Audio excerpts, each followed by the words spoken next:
ఈ ప్రభుత్వానికి ఛాలెంజ్ విసురుతున్నా. నెల్లూరు జిల్లా దగ్గర నుంచి ఎక్కడైనా సరే జగన్మోహన్ రెడ్డి గారి హయాంలో మీరు 2 ఆప్షన్స్ ఇస్తున్నాం. మీకు రైతుల దగ్గరికి వెళ్దాం, మీడియాని తీసుకువెళ్దాం, రైతుల సమక్షంలో కూర్చుందాం. గత ప్రభుత్వంలో ఏ విధంగా జరిగింది, ఈరోజు ఏ విధంగా జరుగుతుంది అనేటువంటిది ఈరోజు మీరు గ్రామాల్లో తిరిగితే రైతులు చెప్తారు.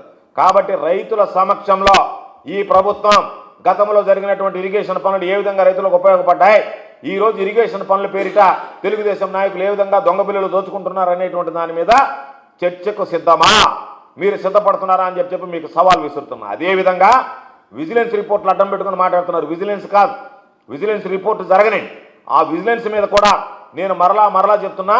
సిబిఐ విచారణ చేయిస్తే విజిలెన్స్ అధికారులు ఎంతమంది ఇళ్లకు వెళ్తారో తెలిసిపోతుంది, ఎంతమంది మీ నేరాలు ఎదుర్కొంటారో, నేరాభియోగాలు ఎదుర్కొంటారో మీకు తెలిసిపోతుంది. కాబట్టి ఈరోజు ఈ ప్రభుత్వానికి 2 రైతుల మధ్య వచ్చి చర్చించేటువంటి ధైర్యం ఉంటే వెళ్దాం, రండి. నా నియోజకవర్గం సర్వేపల్లి నియోజకవర్గంతో ప్రారంభిద్దాం.